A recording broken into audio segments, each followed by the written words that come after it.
This is the Guns Magazine Podcast, episode number 10.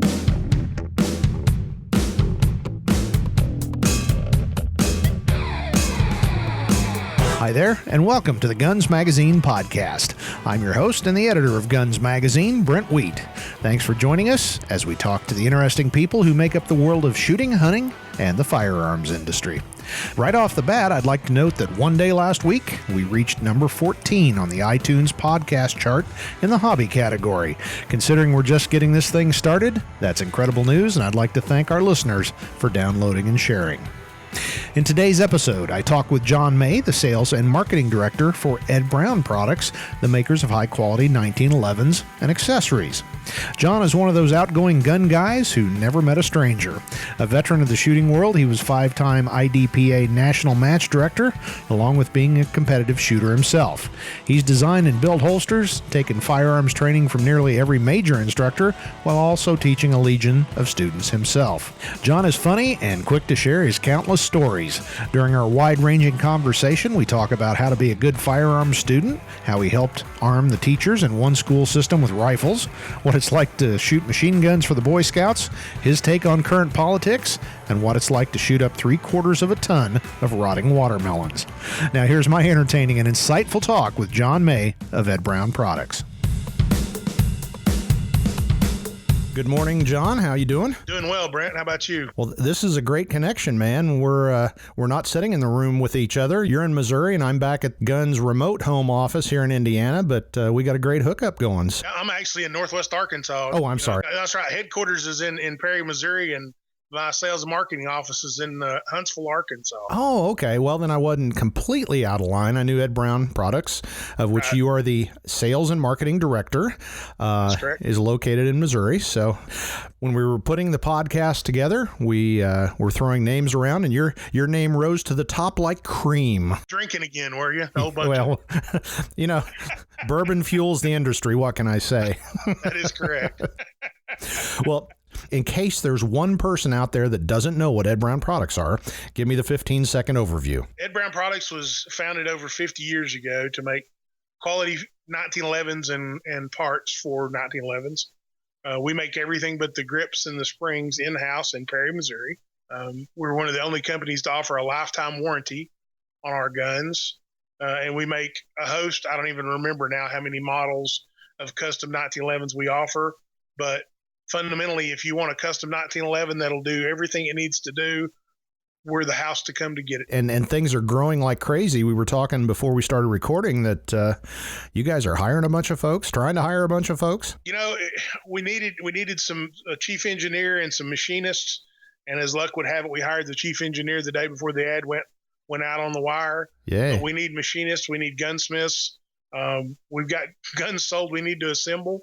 And we're always looking for quality personnel. Perry, Missouri gives a unique place to live. It's very, very remote. The cost of living is low, but you're within an hour and a half from major metropolitan area, so you can get anything you need within an hour and a half. But it's a beautiful place to live, and it'd be a great place to raise kids. I go up there about once a month and stay for a week. So I'm getting to know the area pretty well myself. We're not really here to talk about the great Ed Brown Products, but you guys have one program that's awfully cool, and I keep saying I'm going to take advantage of it, and I haven't yet. But after we end today, I may do that. But talk about your magazine exchange. Well, one of the things that Travis Brown, the CEO, and I were discussing one day, we like to do things differently, and we'd started our magazine program, and we kicked around a couple ideas to give people a way to try it out, make it a value to them to really try out. And we came up with a concept to have a mag trade-in.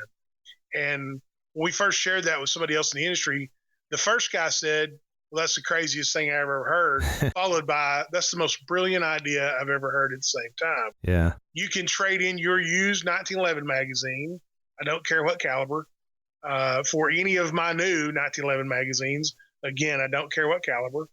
And we will send it to your house. You send me that with a money order or a check for $10, and we will send you a brand new magazine, and you can try it out to your heart's content. It, too, is backed by our lifetime warranty, just like our guns are, and it's been tremendously successful. Yeah. We've had tons of folks send in big piles of magazines. The post office finally decided they would no longer deliver them. We had to come pick them up. Well, I bet. But that's okay. Yeah.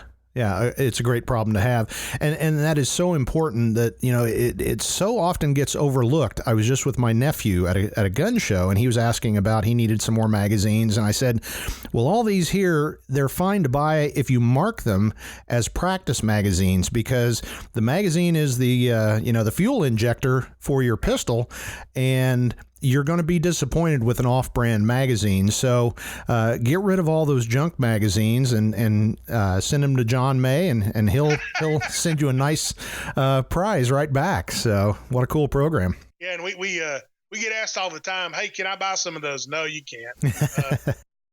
Anything that's scrap goes into scrap. We've actually gotten a lot of new stuff in. We keep that for testing and for comparison sakes, so we can see all the competition stuff without actually going and buying it. Because nothing feels worse than giving your competition payment for a product to test, What a brilliant plan. I never thought of that.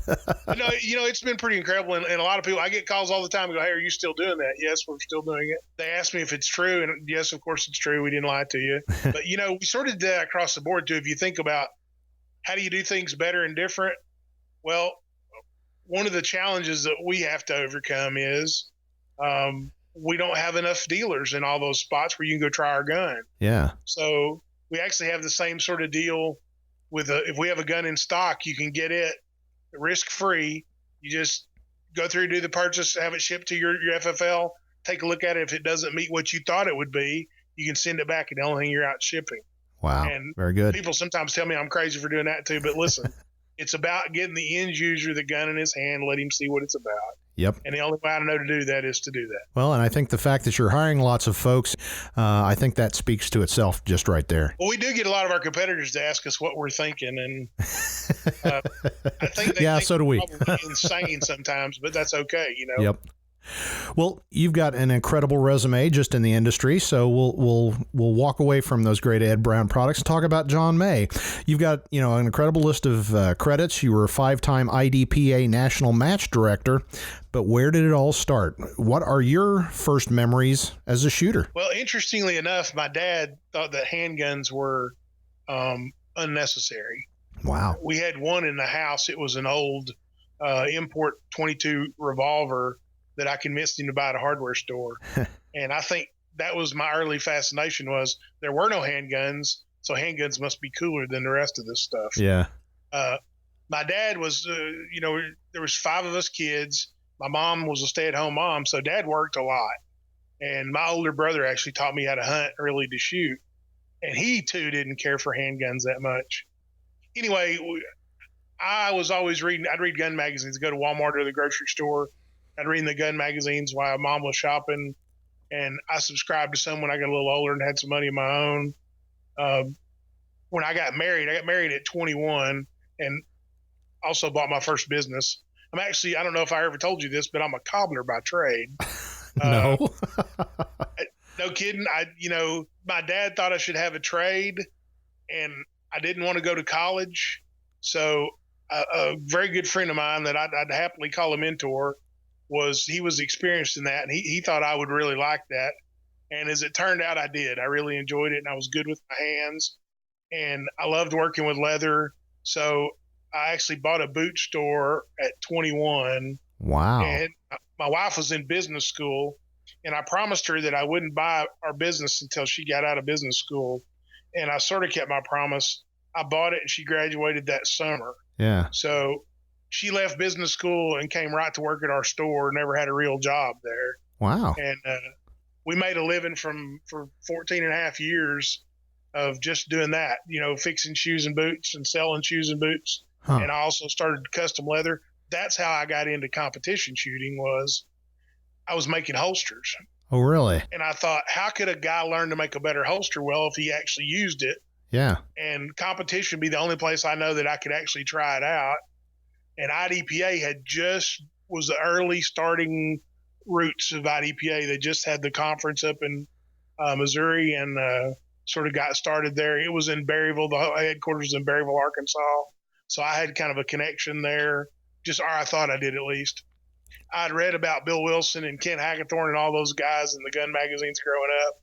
And I thought, you know what? I can do that too.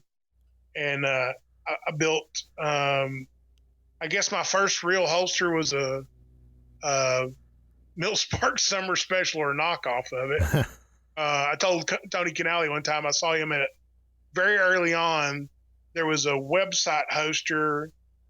It was called like shooting.com or something, but they would host gun club websites for free. Ah. And I started my gun club website there when we started our IDPA club. We were, I don't know, early on. I don't remember, but we had they called it a combat shoot in Tulsa, and I met Tony Canale for the first time over there, who was the owner of Milt Sparks for years. And I actually told him that, as long as you'll remember that plagiarism is the sincerest form of flattery, you don't hold any grudges against me. But anyway, I made my summer special, and I made a copy of an Askins Avenger. And I had read all those books and done all that research and made those holsters. And I was trying to get it legal for IDPA competition. Yeah. And back in those days, you had to call headquarters and you had to send holsters to be approved by Ken Hackathorn. So I got his phone number and I called him on the phone, and he had me tell him about my background and send him pictures. I had to fax pictures of my holsters, no kidding. And he approved it over the phone and said, all right, you'll be in the next rule book. And sure enough, I was in the next rule book.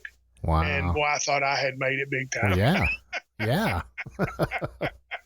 That's how it all started. I went to a little place called the Central Arkansas Shooters Association outside of Little Rock, Arkansas, to see an IDPA match take place. And they wouldn't let me watch. They made me shoot. And I put my gear on and I come out and I shot with them. I had just a ton of fun. And that I guess following year, they had the first Arkansas State Championship match, and it was on Bill's personal range in Berryville. Uh-huh.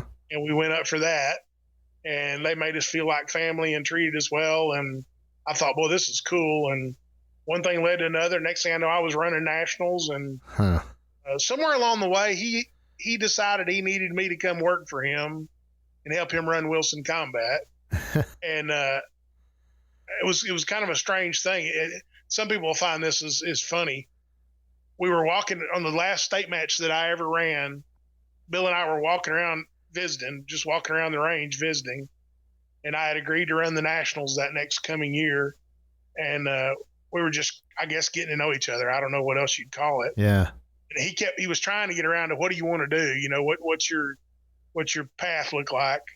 And I was stuck. I was like, well, I want to influence a sport. And he said, what?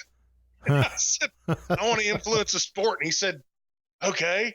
Do you want to make a living while you do that, or you just want to do it for fun? Yeah. Anyway, the next thing I know, he made me a job offer, and I moved to Berryville and did that for, I don't know, over a decade, I guess. And I sound like a TV reporter, but what inspires your love of shooting? Why do obviously you're making a living at it and, doing pretty well at it, but when you get down to it, it's obvious you love what you're doing. And so why? I think part of it is I respect the sacrifice that those that put us in this position made. Mm-hmm. That I know it sounds sort of, I don't know, overplayed, but some gave all and all gave some. But a lot of folks made a lot of sacrifices to give us the freedom we appreciate. Yeah. And I think part of it is I know that there are those trying to take it away from us. And that makes me a bit passionate about it. You know what I mean? But too, you're right. I love it. I know what it did for me personally when I learned that I was not limited.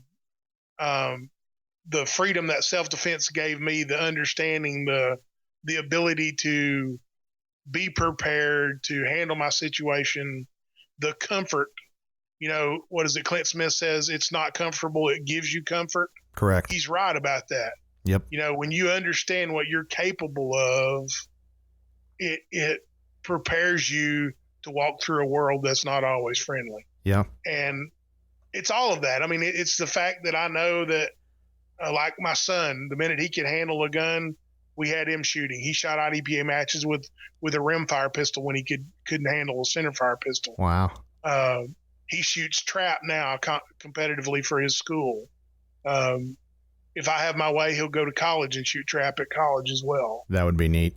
I've always been sort of a proponent of is this used to be America's pastime. You know, do you ever see those old movies of those guys at the fairgrounds doing the demonstrations? Oh, yeah. Manchester. You know, Al Topper went in those guys shooting just blocks of wood and stuff. Yeah. And there were stands on the field where crowds came and watched them do that. You know, if you read Colonel Askin's book about when they had pistol competitions, there were people in the stands there to watch the competitions. Yeah. And I found myself several years ago being more like, I'm in the gun business. I hate that, man. Yeah. I want to be proud of what I do. Yep. And I am. I'm overly probably too vocal about what it is that I do. But you know, we have a sign on the house that says this is a house that Guns built. Oh, great. It's not original. I stole it from James Yeager. Oh, there you go. When I saw it on his place, I was like, that's brilliant, man. That is But it's more than just a house. It's a life that Guns built. Yeah. If an anti-gunner says something to me, I usually say something like, well, you know, they always say something like, don't take it personal. Well, it is personal. Well, exactly. It's my way of life. It's my way of making a living. It's how I feed my children. It's how I'll pay for my kids to go to college. It's what's going to pay for my retirement because Lord knows I can't count on them. Yeah. Yeah, no kidding. They don't get it, man. They just don't get it. And when they say it's dangerous, I have spent my entire adult life around firearms, and knock on wood, I have not been wounded. Yeah.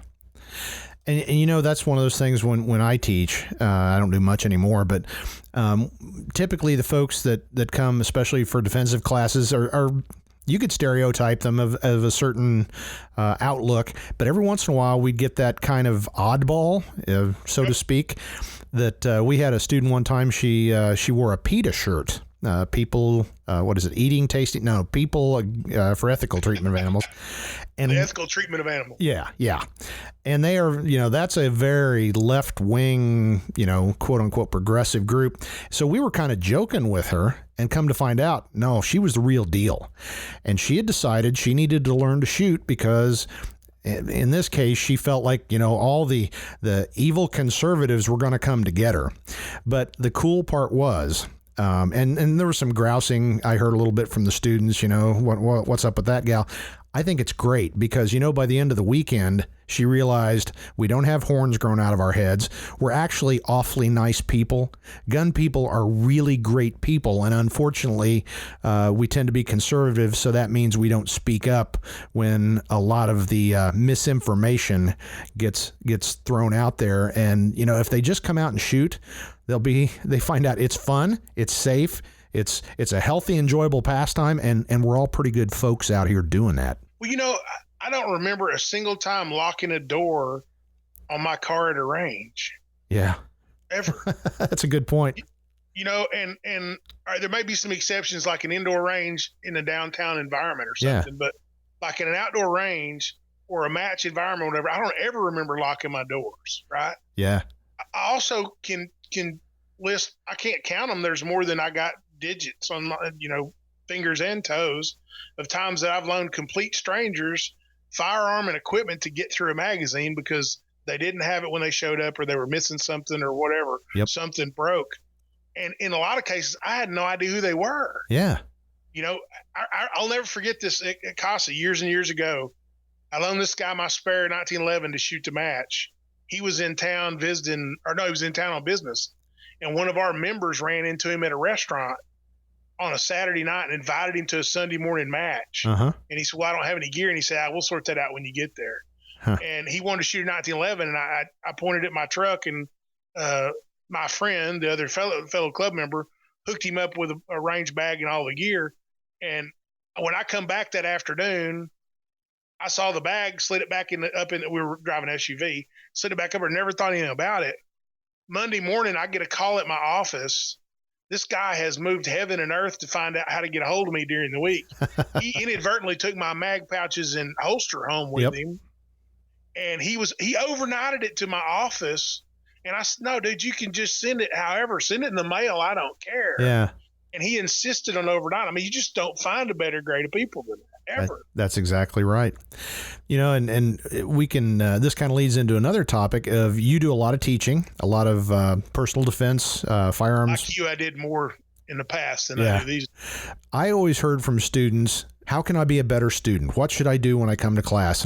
And my answer was, just show up with an open mind and do what you're told.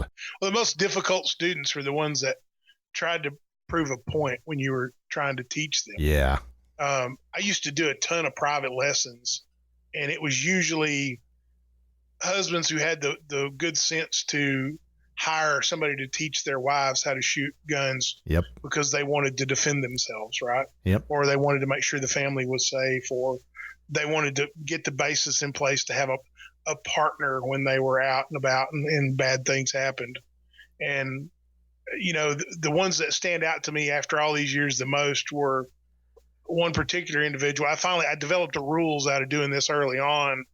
Okay, if you want to hire me to teach your wife, I have one rate if she just comes. I have another if you come with her. I have another if you want to help her. And it's the most expensive. Exactly. And that came from a fellow who wanted to hang around. I don't know if he was nervous, jealous, worried. I don't know. I don't know what he was saying. He wanted to make sure I was teaching her correctly. And he always wanted to prove a point. He had a better way to do this. Of course. And I finally just said, dude, why are you here? Why did you hire me? Yep. Here's what we'll do.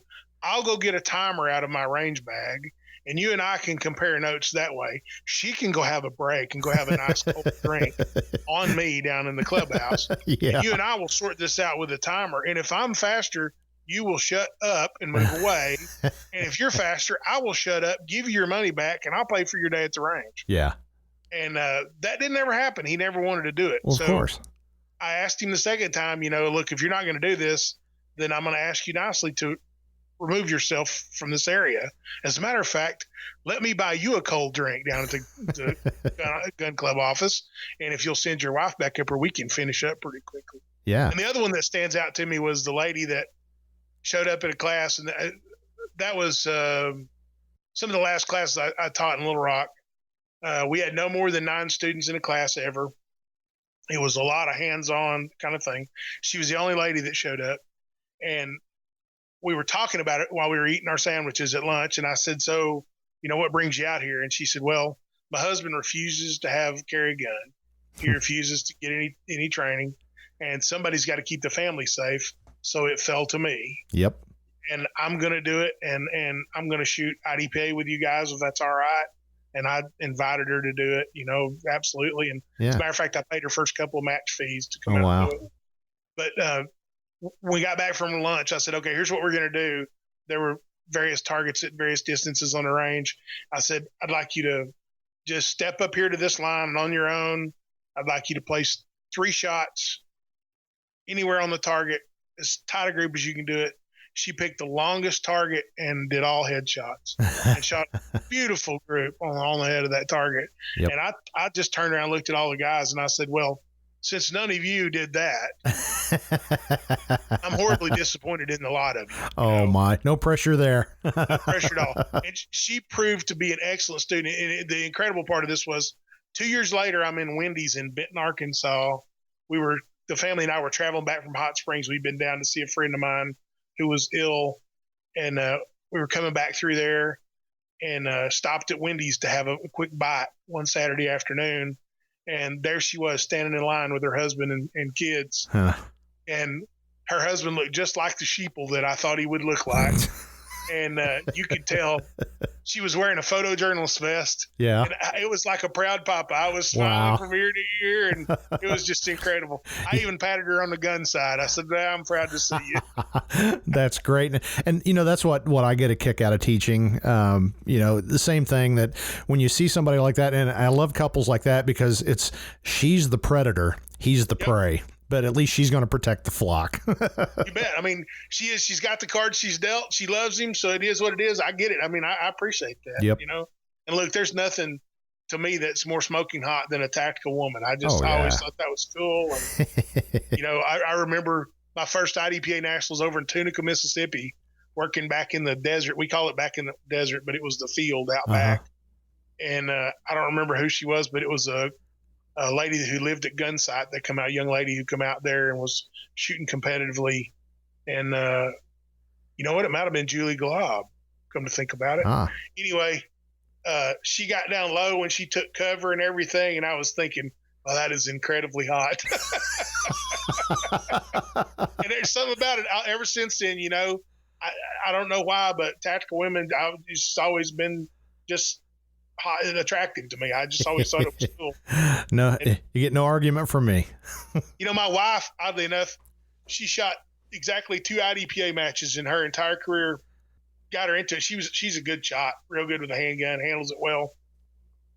What she didn't like was, okay, so we needed a lady in the videos that we were using to advertise the gun. And I knew she would not be in the video, so we didn't tell her we were videoing it. Oh, wow. And when she came by the gun club to drop us off lunch, I mean, this is eons ago, right? On a Sunday, and it dawned on her that she was in the loop, the video loop, showing a woman shooting competitively. Yeah. She was madder than a wet hen and never shot again. But she's been to a ton of them. Every World Shoot, every Nationals, you know, until I finally officially retired from IDPA. Now, not to take things down an ugly road, but let's talk a little bit about politics. You know, there's a lot of discussion. I think we are at a turning point in America. What's your feelings just about the firearms industry and the bigger picture of the Second Amendment? If one of those Democratic nominees, because so far I haven't heard a single one that's anything less than what I would call a socialist when it comes to Second Amendment. Yeah, I don't think there's a single person on the Democratic ticket that's going to be a supporter of us in the firearms business. Yeah. We talk about this all the time. From a business standpoint, you really would like them to win because the industry will blow up. Yeah, it would. But from a personal standpoint, it scares the ever-loving wad out of me because they want to destroy us. Make no bones about it. They don't want us to have this freedom. Not at all. And they can color it any way they want to, but look, it simply comes down to without the Second Amendment, the First Amendment does not exist. Yep. And, you know, go to all those countries, ask the Jews in World War II. It's clear. If they take away your arms, all your other freedoms follow behind it, because that is the one thing that's different from us and the animals in the cages. I don't know. You know, I was listening to them talk about Biden last night. Biden made up something about a soldier he decorated, and apparently he got every point wrong. Every single point wrong. Well, that was just his friendly side reporting that, right? Not our side. So I honestly don't know. You know, you ask about the country. I'm probably more concerned than I ever have been because there are so many people in the media that just hate President Trump. And for no other reason than that, everything that he has done is colored negative. And he's done a tremendous job. I mean, good Lord, he's made deals with people that you couldn't make deals with. And the predecessor left us in a hell of a mess. Yeah. And he's done a good job of getting us out of that mess. And it doesn't seem to matter. It does not seem to matter. Nope. You know, look, I think Ronald Reagan was probably the finest president we ever had. And I remember then the media was not his friend, but they did give him credit where credit was due. Yeah. And he managed them very well. And I know that Trump is not that great at managing them by playing their game, but you've noticed? Yeah, I'm not sure that's not what it takes now. Would it be any better if he played their game? Probably not. I think it would be worse. Yeah. And when did it get to be that if you disagree, you're a racist or a sexist? We can't have open debate anymore. Nope. You know, not allowed. Was founded on that. And you know what the other side doesn't seem to realize? Every time you make a comment like that, or you see a news story where they just automatically, as a statement of fact, that gun owners are these inbred, racist, backwoods, terrible, rotten people, all that does is solidify our resolve to make sure that we don't let people like that run the show, you know, because I often tell my friends, because having worked in the media all my adult life, and I've got a lot of newspaper friends, and they tend to be of the progressive scale. And I said, I'm for reasonable restrictions on the Second Amendment if we can put some reasonable restrictions on the First.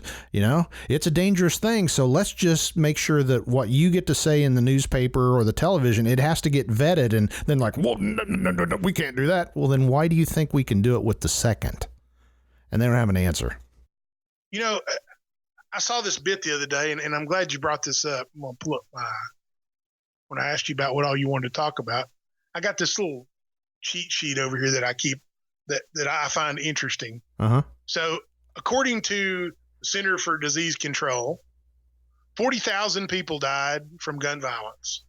And that would be 2017, I think, is the last official numbers. Uh-huh. Okay. 40,000 people. Okay. 29,000 people committed suicide. Yeah. We would be far better to do suicide education or prevention than we would to worry about gun control.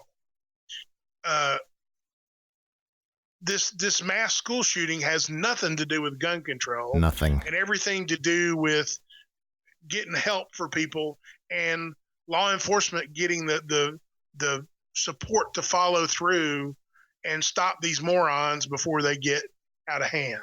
Yep.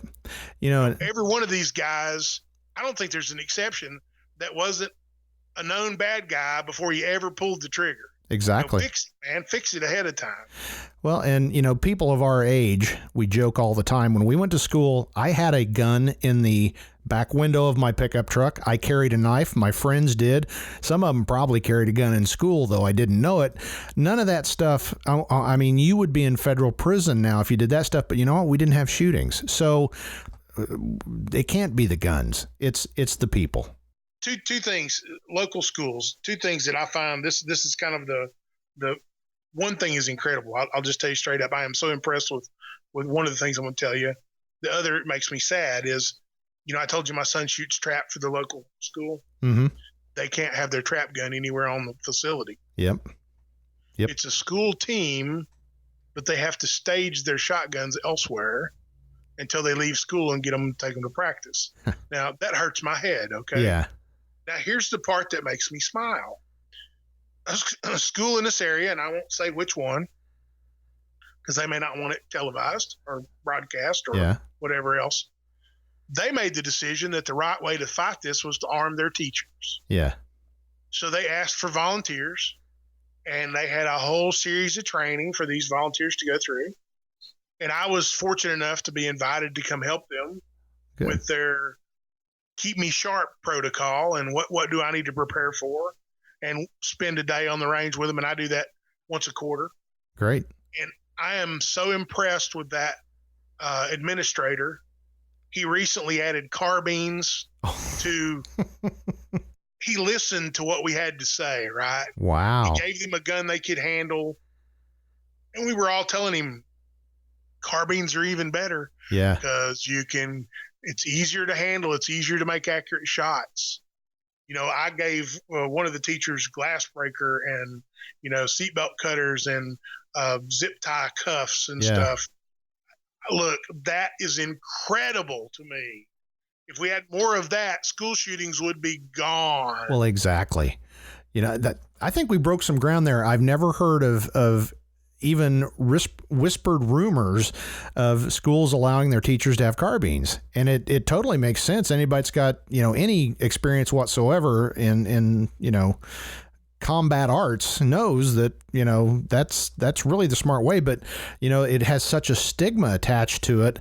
I'm shocked, stunned, amazed, and smiling that a school system would do that. But, to your other... I think it's easier to teach somebody a pistol caliber carbine than it is a handgun. Oh, absolutely. Absolutely. I mean, you put a dot scope or a red dot on it, and brother, all the complications are gone. And, something that I keep saying, and this is absolutely not politically correct, but, if the next 2 or 3 school shooters don't rack up a body count and they themselves get shot in the face real fast, that'll probably start to nullify that problem a bit, because when the school shooters, no matter how out of touch with reality they are, if they realize they stand a very small chance of achieving any kind of success and they're going to die in the process, I think many of them would stop talking about it and looking for the notoriety and go do something else. The school I was talking about has signs that say, "This is a gun-free zone, excepting for our armed faculty members." Wow. That's great. I smile every time I see that sign. Well, exactly. And have they gotten any backlash? At first, some people were nervous. They actually had some teachers that go, "I don't know that I'm comfortable with this." Well, you don't have to be. Yeah. It's free country. You can work any place. It doesn't add. It gives you comfort. It doesn't, make you comfortable. Exactly. Oh, it's brilliant, man. And I tell the administrator every time I see him how impressed I am with him and what kind of, just sack it to just to do it, man, and that took some gumption to pull that off. Well, having a backbone, it's something that, it's looked down upon by progressives, but you got to stand for something or you'll fall for anything. They got it right, though. They hired good folks to do the initial instruction. They actually had them take the full advanced concealed carry course in Arkansas. They also had to take the security officers course. In Arkansas, I suppose in most places, teachers have to go through a significant background check anyway. Yeah. They just repeated it all again when they went through the rest of that stuff. So I thought it was, and the school gives them a monthly stipend to remain sharp on their firearm for ammo in practice. Wow. How about that for cool? That's incredible. It's actually unbelievable in the educational field. And I'm sure somebody, if word of this gets out, there will be a great hue and cry not to do it anymore. Right. Well, what they ought to do is use it for the model for the rest of the country is what they ought to Absolutely. do. You're right. The first time somebody gets shot in the face when they come in with their handy dandy black rifle or whatever it is they want to call it. And that ends all of that. Exactly. And saves lives. We had this debate not 2 weeks ago, I guess. Somebody was saying to me, aren't you ready to admit now that if we do all that stuff? I said, listen, if we took away every one of those guns now, I can go get a 20-pound propane cylinder at Walmart and carry it up to the front of the school and wreak more havoc than those high-capacity magazines will ever wreak. I promise you. And they in particular, they were talking about that Walmart event. And I said, you know what? I could check out one of those 20-pound cylinders and then do a little work on it and then put it back in that rack full of 20-pound cylinders. Yeah. And I could remove that Walmart from the parking lot. It would cost me $40. Yeah. Yep. And that's the thing, the progressives don't get that, if evil people intend to do evil, they'll figure out a way to do it, so it's up to good people to stop them if need be. So, yeah. I used to do demos for Boy Scouts and the last one I can think of off the top of my head doing, more presidents have been Boy Scouts, more astronauts have been Boy Scouts. Boy Scouts, as a rule, have been the shakers and movers of our country, right? Yeah. And the Boy Scouts had a policy at the time they couldn't touch anything firearm related. If it was anything other than BB guns, they couldn't touch it. So I brought the loudest, noisiest, biggest caliber stuff I could lay my hands on. And I brought a 14-inch full auto AR-15 or M16 with me, unsuppressed for the record. Oh my. And it was nice and loud, and I ran a 30-round mag through it just as fast as I could. And I turned around there and I looked at all these little faces aglow, and I said, I want you to always remember this fat guy that made you smile like that when you're our congressmen or senators or representatives and you're facing gun laws and you're thinking about what should I do. I want you to remember how much fun this was, and I want you to remember that nobody was hurt today. Yep. And then I want you to vote. I did that every time I do one of those things. What a great demo. Now, if we can all just get a fully auto M16, we'll all go and do demonstrations. So, well, we should. You know what? It should, though. We shouldn't be limited. And I know that somebody's going to say, well, he's a nut. He wants to legalize machine guns now. But the truth is, that's what happens when we don't stand our ground. Yeah. They took machine guns and look, limiting suppressors is just stupid. That makes no sense to me at all. Yeah. Exactly. In Europe, it's considered to be a good neighbor to use a silencer. Right. Canada's the same way. Canada has no barrel length limitations. Right. They can run as short a barrel as they want, except in handguns, which again makes very little sense. But my point is that nobody was there to say don't do this. Yep. Do you ever think about? I think about this from time to time, and I remember at the time I thought it never happened. When I was young, and they were talking about the original waiting periods and doing all this stuff, and if you remember, originally it was only going to be on handguns. Yeah. And I remember thinking, I can remember the deer hunters and the duck hunters saying, well, it's only handguns. Who cares? You'll be all right. And now it's every gun.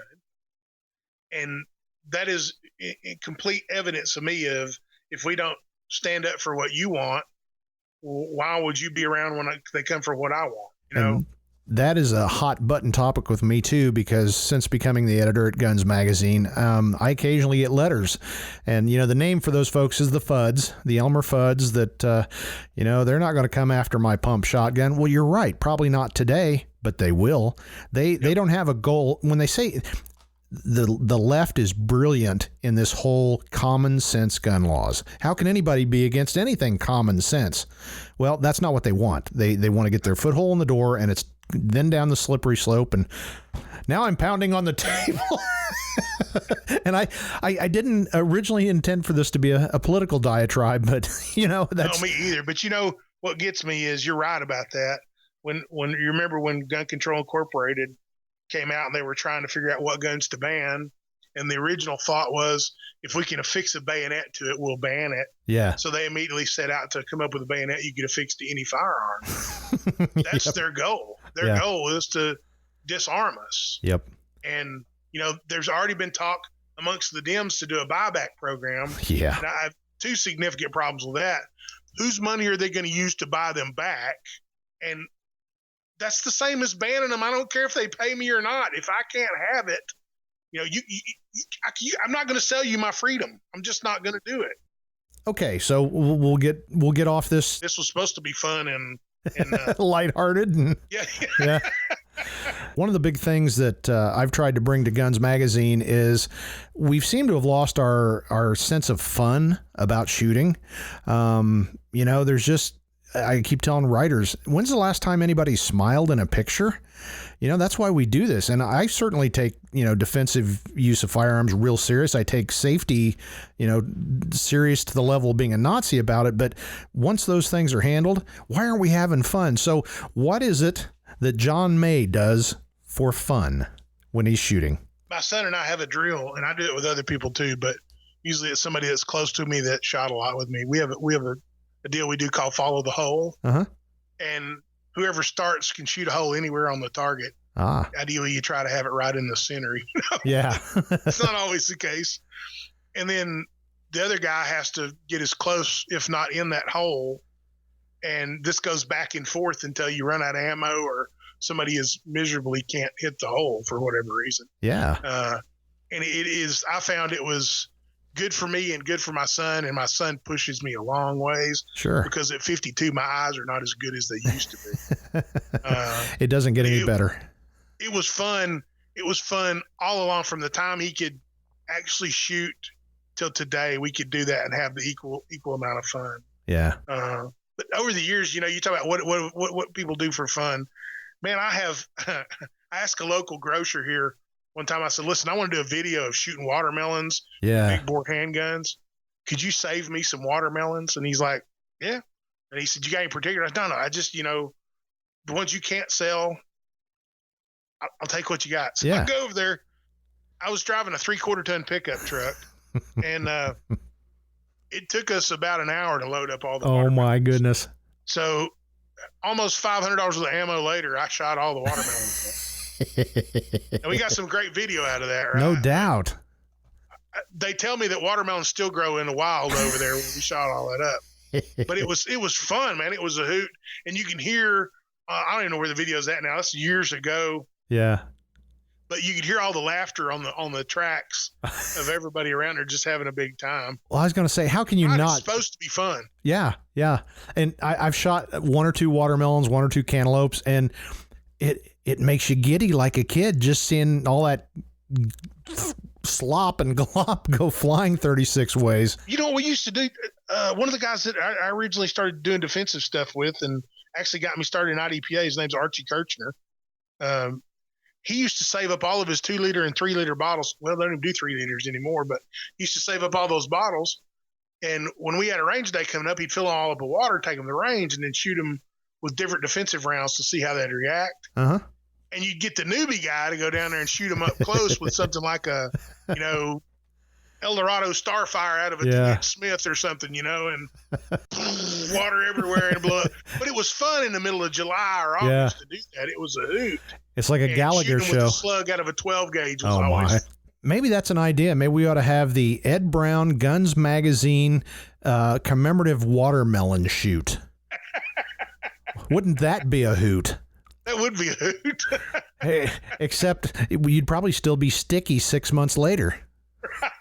Well, that was the great thing about the water jugs is you didn't get sticky, you just got wet, and I wrote about that one time a long time ago in the IDPA Tactical Journal.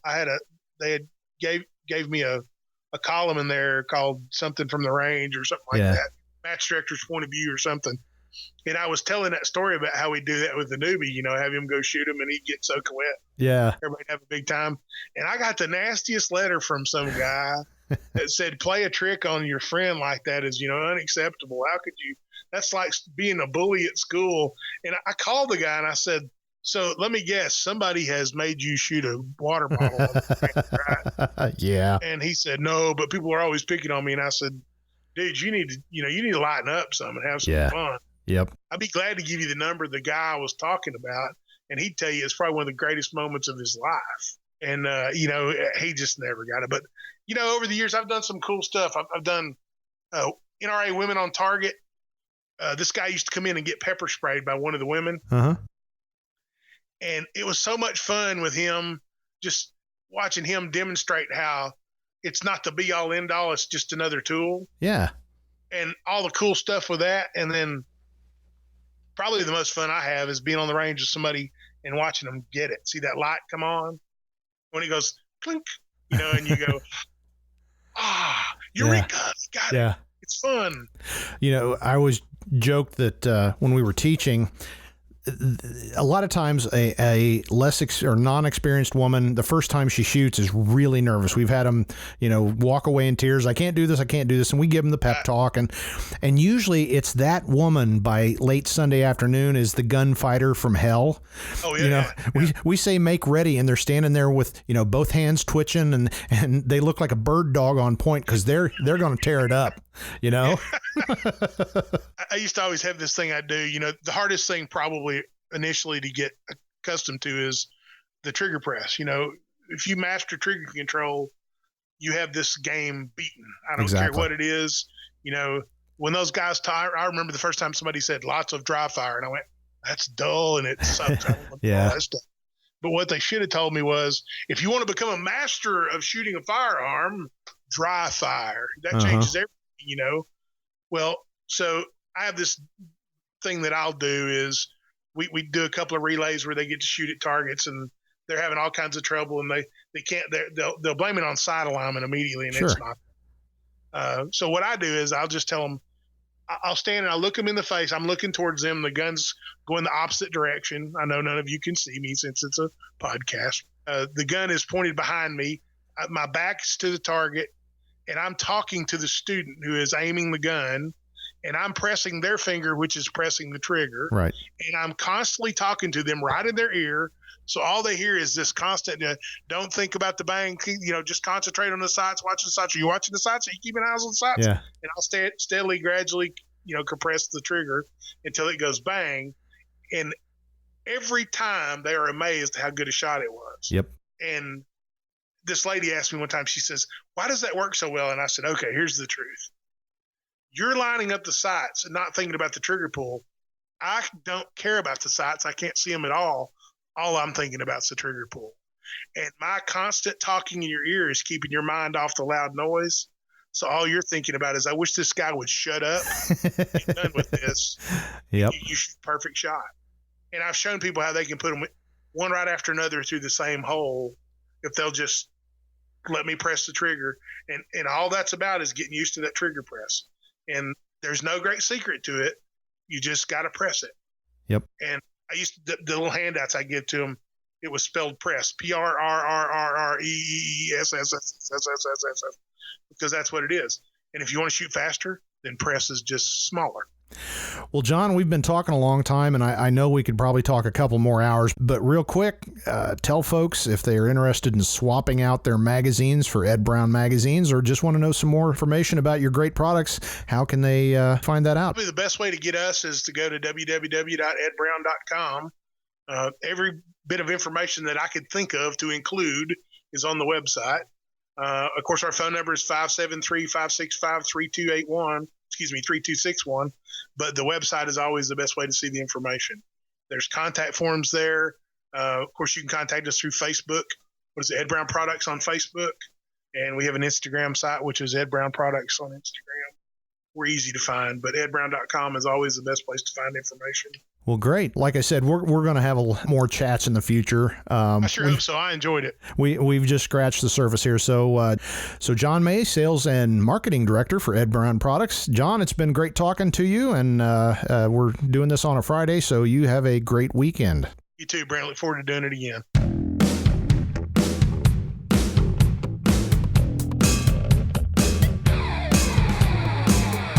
It was great talking to John May, Sales and Marketing Director of Ed Brown Products. John is just a delight to talk with, and I plan on having some more of his stories in future episodes. With that, we hope you're enjoying the Guns Magazine podcast. Please tell all your friends, even the liberals. Guns Magazine is #1 in the business, and we're using our decades of friendships to bring you the most interesting chats in the gun world. If you have questions, comments, or a guest you'd like to recommend for the show, please email me, editor@gunsmagazine.com. Make sure you don't miss out on anything by subscribing to us on your favorite podcast directory and YouTube. Of course, you can always listen and download our episodes at gunsmagazine.com, and while you're at it, don't forget to check out our lovely sister publication, American Handgunner Magazine, at americanhandgunner.com. That's it for this episode of the Guns Magazine podcast for the entire crew at FMG Publications. I'm Guns Magazine editor Brent Wheat. Now get out there and get shooting.